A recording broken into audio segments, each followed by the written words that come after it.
Hæ, ég heiti Sofía og ég er skiptinemamamma.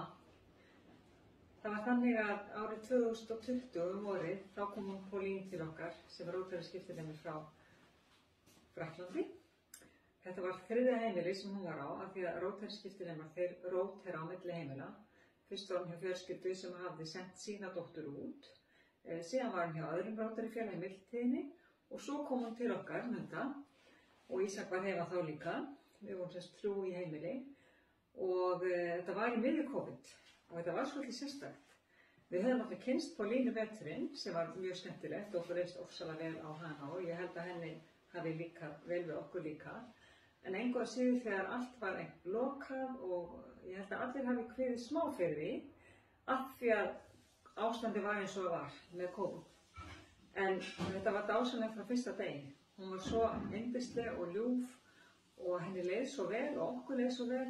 Hún hafði óbúslega gaman að því að elda og baka og við eigum græju sem heitir Thermomix og hún hafði nú ekki sett það á Íslandi áður og var ótrúlega hrifin og glöð.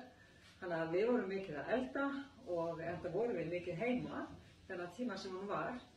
Hún fór í skólann og hitti náttúrulega kærastan sinn og vini sína en við vorum mjög mikið heima saman og það var yndislegur tími.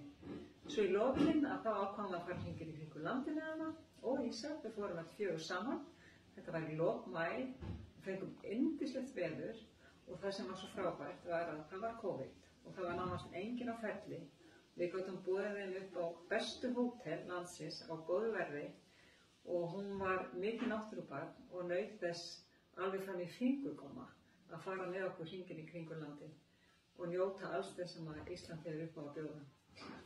Nú, ég get ekki sagt annað en að við erum öll mjög ánægð með reynsluna og við erum enn í sambandi við Pauline, miklu sambandi.